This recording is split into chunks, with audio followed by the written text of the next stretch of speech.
बिस्मिल्लाहिर्रहमानिर्रहीम। अस्सलाम वालेकुम नाज़रीन, आप यूट्यूब चैनल देख रहे हैं। मैं इमरान खान हूँ। सबसे पहले इमरान खान साहब ने एक स्टेटमेंट दिया, जेल में उनकी जो गैर रस्मी बातचीत होती है वो उन्होंने की है। और इसके अलावा एक ख़बर है परवेज़ खटक साहब का इमरान खान साहब से आमना सामना लगभग 1 साल के बाद। वहाँ क्या हुआ वो भी आपको मैं बताता हूँ, और मखसूस नशस्तों का फ़ैसला, इस हवाले से डेवलपमेंट है। पाकिस्तान के आर्मी चीफ आसिम मुनीर साहब ने 1 साल पहले ये स्टेटमेंट दिया था कि 1 साल में पाकिस्तान की मईशत ठीक हो जाएगी। उसके ऊपर रुला पड़ा हुआ है सोशल मीडिया पे बहुत ज़्यादा, उस पर भी ज़रूर आज बात करते हैं। और सनम जावेद साहिबा जो पाकिस्तान तहरीक इंसाफ की एक आहनी किरदार साबित हुई हैं, यानी बड़ी कोशिश की पूरी रियासत ने कि इस लड़की को रुला दें, लेकिन रियासत उसे रुला नहीं सकी, बल्कि उसने रियासत को थका दिया है। अब तक तो यही चल रहा है। तो सनम जावेद साहिबा की रिहाई के हवाले से मियां अली अशफाक साहब ने कुछ दावे किए, वो भी मैं आपके सामने रख देता हूं, और क्या होने जा रहा है ये चीज़ें भी। सबसे पहले इमरान खान का स्टेटमेंट आप देख लीजिए। इमरान खान साहब कह रहे हैं कि पाकिस्तान में तहरीक इंसाफ के जो बानी है इमरान खान साहब, पाकिस्तान तहरीक इंसाफ के चेयरमैन और साबिक वज़ीर-ए-आज़म पाकिस्तान, उन्होंने कहा कि मुल्क में एस्टेब्लिशमेंट की हुकूमत है, तो शहबाज शरीफ को सिर्फ फीते काटने के लिए रखा हुआ है। यानी वो पपेट कह रहे हैं शहबाज शरीफ को कि ये आदमी सिर्फ जाता है फीते काट देता है। एक्चुअली हुकूमत जो है वो नवाज शरीफ की या शहबाज शरीफ की या जरदारी की नहीं है। ये हुकूमत में तो आए हुए हैं, देखें इन्होंने अपने मुकदमे भी ख़त्म करवा लिए हैं, हुकूमत की मौजें भी ले रहे हैं, प्रोटोकॉल्स भी इनको मिल रहे हैं, मौजें इनकी लगी हुई हैं, लेकिन फिर भी वो ये कह रहे हैं कि हकीकी फ़ैसले ये नहीं कर पा रहे। ये एक बहुत बड़ी सहूलत इमरान खान साहब ने वैसे दी है इन लोगों को कि आपके खाते में सिर्फ ये है कि आप शरीक जुर्म है, और असल हुकूमत जो है वो एस्टेब्लिशमेंट की है। शहबाज शरीफ को सिर्फ फीते काटने के लिए रखा हुआ है। और सहाफ़ियों से गैर रस्मी गुफ्तगू करते हुए उन्होंने कहा कि पाकिस्तान को बचाना है तो शफाफ इलेक्शन के अलावा कोई रास्ता नहीं है। मौजूदा हुकूमत ने पाकिस्तान की उम्मीद ख़त्म कर दी है, किसी को इस हुकूमत पर भरोसा नहीं रहा।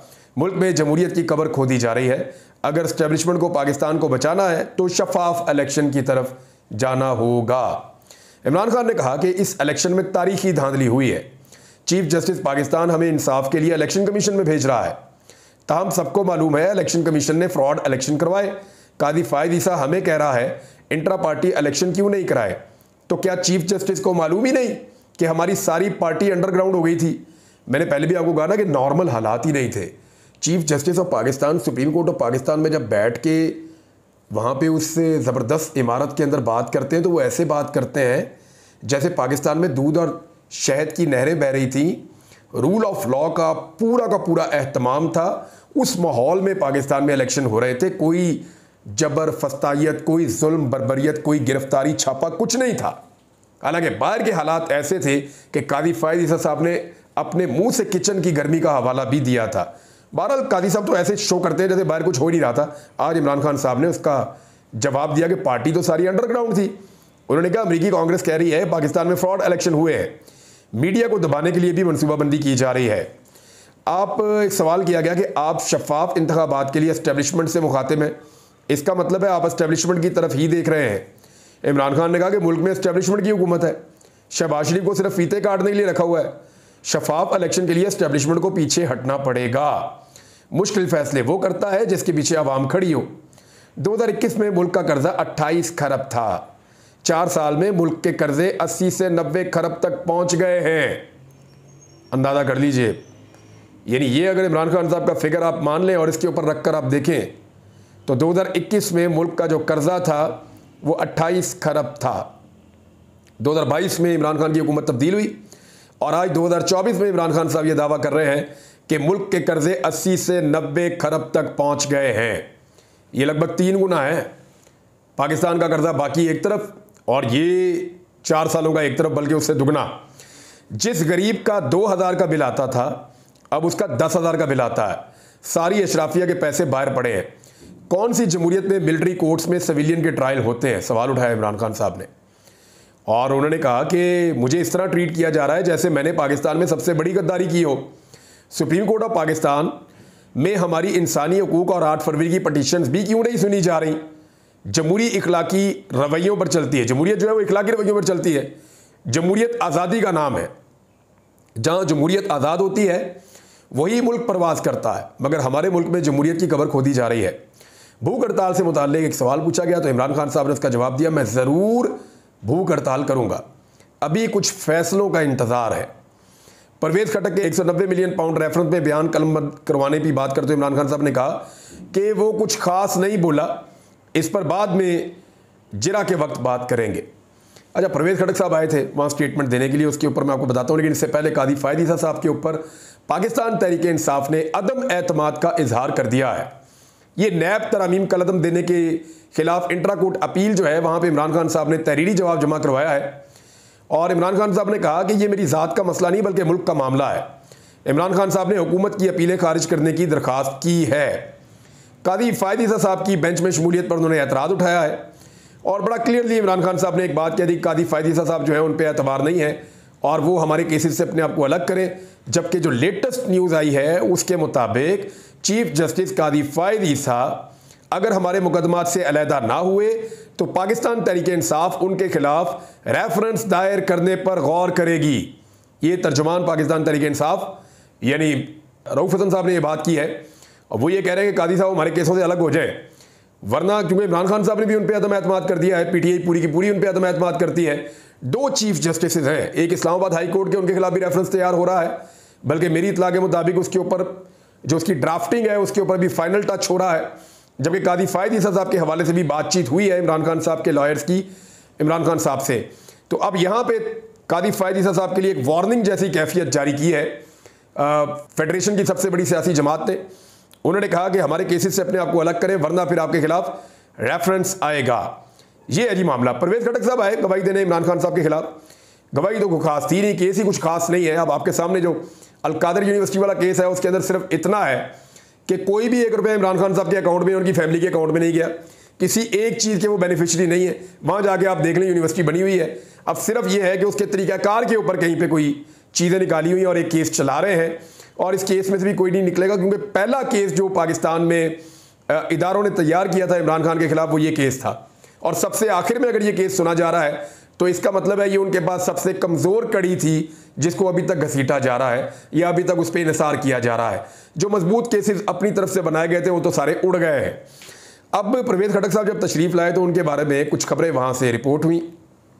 एक तो जो पंजूथा साहब हैं इमरान खान साहब के वकील, उन्होंने फरमाया कि जब परवेज खटक साहब आए तो परवेज खटक साहब लड़खड़ा गए और वो चोरी चोरी इमरान खान साहब की तरफ ऐसे देखते थे परवेज खटक साहब। लेकिन इमरान खान साहब ने एक मरतबा भी नज़र उठा के परवेज खटक की जानिब नहीं देखा, बल्कि एक कमेंट है जो इमरान खान साहब ने बीच में दिया बात करते, जब परवेज खटक साहब स्टेटमेंट दे रहे तो इमरान खान साहब ने बीच में कमेंट दिया बगैर उनसे मुखातिब हुए। उन्होंने कहा कि अब तो नवाज शरीफ के फ्लैट भी पाकिस्तान वापस आने चाहिए। तो उसके बाद परवेज खटक साहब अपना स्टेटमेंट मुकम्मल करवा के 15 मिनट में वहाँ से निकल गए और इमरान खान को देखकर वो लड़खड़ा गए थे। ये अरसलान बलोच साहब ने कहा। इमरान खान ये देखकर मुस्कुरा दिए कि जब वो आए और इमरान खान को उन्होंने देखा तो वो लड़खड़ा गए। इमरान खान साहब ने दौराने परवेज खटक साहब जब स्टेटमेंट दे रहे थे तो उनकी तरफ देखा भी नहीं और परवेज खटक साहब चोरी चोरी इमरान खान साहब को देख भी रहे थे। अब जनाब ये अंदाज़ा कर लें आपके हालत हो गई उन लोगों की जिन्होंने इमरान खान साहब से बेवफाई की है। और यहाँ इमरान खान साहब का जो रवैया था या परवेज खटक के बारे में जो रद्द-ए-अमल था, इससे आप अंदाज़ा लगा सकते हैं कि जिन लोगों ने इमरान खान साहब को धोखा दिया या छोड़ा मुश्किल वक्त में, उनके बारे में इमरान खान साहब की ज़हनी कैफियत क्या है। और अभी जेल के अंदर 1 साल से मुश्किल तरीन हालात में बंद होने के बावजूद ये दूसरी गर्मियाँ हैं जिन्हें इमरान खान साहब बर्दाश्त कर रहे हैं और अडयाला में सर्दियों में भी उन्होंने टाइम गुजारा है। तो ये इमरान खान इतनी सख्त जेल के बावजूद अपने मौक़िफ़ पे ऐसे खड़ा है, तो इसका मतलब है कि जो लोग इमरान खान को मुश्किल वक्त में छोड़ गए उनके लिए वापस आना उतना आसान नहीं होगा। आज ये परवेज खटक वाले एपिसोड से हमें इस बात का पता चलता है।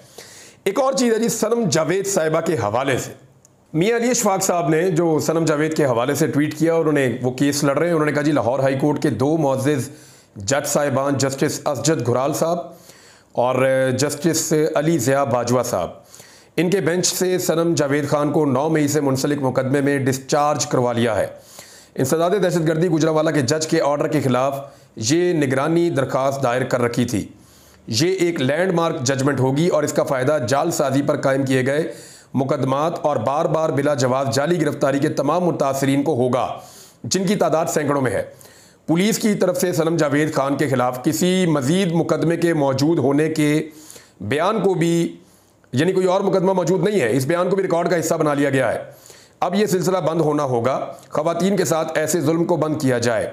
मुअज़्ज़िज़ जज साहिबान ने बड़े तहम्मुल और बुर्दबारी के सरकार को बार बार मौका दिया कि कोई मवाद सामने रखे जिस बुनियाद पर गिरफ्तारी को जायज़ करार दिया जाए, लेकिन मुकम्मल नाकामी रही।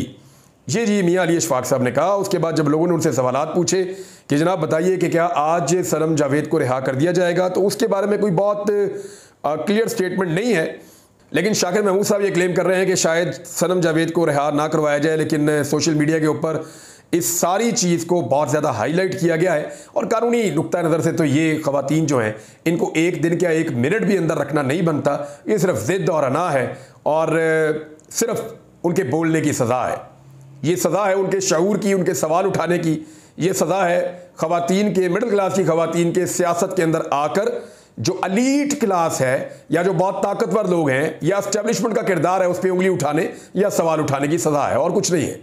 तो नाज़रीन एक चीज़ और बड़ी इंपॉर्टेंट है कि सनम जावेद उन टॉप ख़वातीन में शामिल होंगी जिन्हें मखसूस नशिस्तें दी जाएगी। पाकिस्तान तहरीक इंसाफ के लोगों ने मुझे बताया अगर तो मखसूस नशिस्तों का केस PMLN हार जाती है, यानी कादी फ़ायद ईसा साहब के बकौल या उनकी मर्ज़ी के मुताबिक ये फ़ैसला नहीं आता और बाकी जजेस जो हैं वो उसमें लीड ले जाते हैं या उनकी तादाद बढ़ जाती है, तो फिर सनम जावेद को जेल से जब लाया जाएगा असम्बली में तो बड़ी अजीबोगरीब सूरत हाल पैदा हो जाएगी। लिहाजा इस मामले को हुकूमत को मज़ीद नहीं खींचना चाहिए और रियासत को चाहिए कि इन ख़वातीन को इनकी आज़ादी का हक़ वापस दे दिया जाए।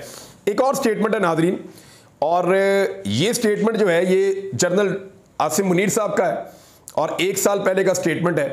इस स्टेटमेंट को बुनियाद बनाकर पाकिस्तान में सोशल मीडिया के ऊपर बहुत ज़्यादा खप पड़ी हुई है।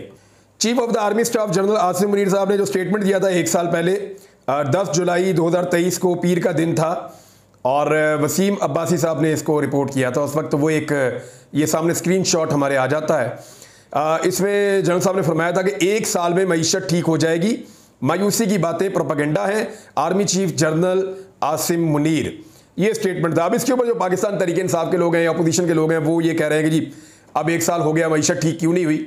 तो हकीकत तो ये है कि मईशत ज़्यादा ख़राब हो गई है। इस 1 साल में आम आदमी की मईशत तो मुकम्मल तौर पर तबाह हो गई है। और ये 1 साल की कहानी नहीं है, ये कहानी बड़ी लंबी है, ये कई दहाइयों से ये हो रहा है। लेकिन पिछले 2.25 साल में जैसे पाकिस्तान की मईशत बर्बाद हुई है उससे ज़्यादा कभी नहीं हुई। लेकिन मुझे तो मातम करता हूँ मैं उनके दिमागों के ऊपर जिन्होंने इस स्टेटमेंट से उम्मीद लगा ली थी कि 1 साल के अंदर मईशत ठीक हो जाएगी। भाई वो आर्मी चीफ हैं, उनका दिफा का काम है, मईशत से उनका ताल्लुक नहीं है। मईशत दानों के ठीक करने का काम होता है। उसके लिए आपको सियासी इस्तेहकाम चाहिए, उसके लिए आपको मुल्क के अंदर एक एतमाद की फ़ज़ा चाहिए, उसमें आपको मुल्क के अंदर बेहतरीन अमन व अमान चाहिए, उसमें आपको मुल्क के अंदर बहुत सारी ऐसी चीज़ें, ऐसी फैसिलिटीज़ देनी पड़ेंगी कि सरमायाकार पाकिस्तान में आए। तो हम क्या उस रास्ते पे चल रहे हैं? उस रास्ते पे तो हम नहीं चल रहे। उसके अंदर एक चीज़ जो है वो दिफाई इदारों के ज़िम्मे आती है, वो ये है कि मुल्क का दिफा मजबूत हो और मुल्क के अंदर अमन व अमान की सूरत हाल बेहतर हो। इसके अलावा बाकी बहुत सारी चीज़ें हैं जिनका ताल्लुक दिफा के साथ नहीं है। तो अब मेरा ये सवाल है कि क्या जनरल बाजवा को जिम्मेदार करार दे देंगे सारी मईशत की खराबी का, या आप ये कहेंगे कि वो ठीक कर सकते हैं? तो वो नहीं ठीक कर सकते भाई, उनका काम नहीं है ठीक करना। ये ठीक करना अवाम के मुंतखब नुमाइंदों का काम है। अगर अवाम के मुंतखब नुमाइंदे खुद अपनी सीटों पर आकर बैठे हों और बैठने के बाद वो जिम्मेदारी के साथ अपनी ड्यूटी पूरी करें और अपनी मईशत ठीक करने की बजाय पाकिस्तान की मईशत के ऊपर तवज्जो दें। बहरहाल ये एक स्टेटमेंट था और इस तरह के बहुत सारे स्टेटमेंट इससे पहले भी हमने देखे, लेकिन इन बयानात को संजीदा नहीं लेना चाहिए क्योंकि जिसका काम उसी को साजे। जो काम करना जानता है, जिसने ज़िंदगी इस काम में लगाई है, वही इसको ठीक कर सकता है अगर वो खुलूस से नीयत के साथ काम करे। लेकिन उसके लिए जमहूरी मुल्कों में और जमहूरी मुआशरों में अवामी मैंडेट का होना बहुत ज़रूरी है। लिहाजा जो इसका फॉर्मूला है ना, जो मुझे समझ आता है, मैं एक आम आदमी हूँ, मैंने इकनॉमिक्स पढ़ी भी हुई है और बहुत लंबे अरसे से इन चीज़ों को रिपोर्ट भी कर रहा हूँ। तो जो मुझे समझ आती है उसमें नंबर 1 तो ये है कि अवाम का एतमाद होना चाहिए, सरमायाकारों का एतमाद होना चाहिए। आज पाकिस्तान में 94% पाकिस्तानी, एक सर्वे आया है, वो पाकिस्तान छोड़ के बाहर जाना चाहते हैं। आप किसी मुल्क में सर्वे करवा लें, इतने लोग तो अफगानिस्तान से छोड़ के बाहर नहीं जाना चाहते थे जब जंग लगी हुई थी। इराक में चले जाएं, शाम में चले जाएं, फलस्तीन में जाके पूछ लें कि क्या फलस्तीनी इतनी बड़ी तादाद में मुल्क छोड़ के जाना चाहते हैं? वहां जंग लगी हुई है खौफनाक किस्म की। तो ये एक मायूसी है। ये लोग जो हैं वो मुतनफ़र हो रहे हैं।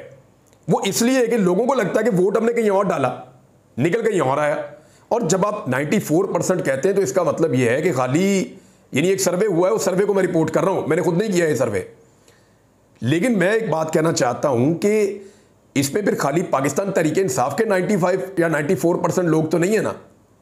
PMLNB यहाँ पे है, फजलुर रहमान साहब की पार्टी है, पीपल्स पार्टी है, बाकी जमातें हैं। इसका मतलब है सारी जमातों से ताल्लुक रखने वाले लोग जो हैं वो मायूस हैं, सवाए अशराफिया के या वो लोग जो इस सिस्टम के बेनिफिशरी हैं, जिनकी मौजें और कमेटियां लगी हुई हैं, उनके अलावा सारे मुल्क छोड़ के जाना चाहते हैं। तो ये जब तक एतमाद वापस नहीं आएगा पाकिस्तान में, तब तक पाकिस्तान की इकोनॉमी ठीक नहीं होगी, मईशत ठीक नहीं होगी। चाहे 10 साल तक इसी तरह का रगड़ा लगा लें, 1 साल में नहीं हुई, 10 साल में भी नहीं होगी। करना ये होगा, फार्मूला वही है जो इमरान खान साहब ने दिया, जो पहली खबर में मैंने आपको बताया कि एस्टेब्लिशमेंट को ये बात समझनी होगी कि फ्री एंड फेयर इलेक्शंस, अवाम का मैंडेट, अवाम के एतमाद की वापसी, और उसके बाद सियासी इस्तेहकाम, फिर माशी इस्तेहकाम, लेकिन उसके लिए बहुत मुश्किल फैसले। अब ये नहीं हो सकता कि दूध और शहद की नहरें बहें।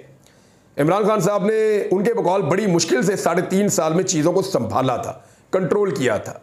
ये 2.25 साल में हम बहुत पीछे चले गए, बेड़ा गर्क हो गया। दादुशुमार आपके सामने रखूंगा, आप हैरान हो जाएंगे। CPEC के हवाले से जो खबरें आ रही हैं वो आपके साथ शेयर करूंगा। ये 200 यूनिट वालों को जो लॉलीपॉप शहबाज शरीफ ने दिया उसके फैक्ट हैं, वो भी आपके साथ शेयर करूंगा। और किस तरह ये लोगों को बेवकूफ़ बना रहे हैं, इकोनॉमी भी हम बात कर लेंगे। लेकिन मेरे ख्याल में जब तक के एतमाद वापस नहीं आएगा तब तक मईशत बहाल नहीं होगी।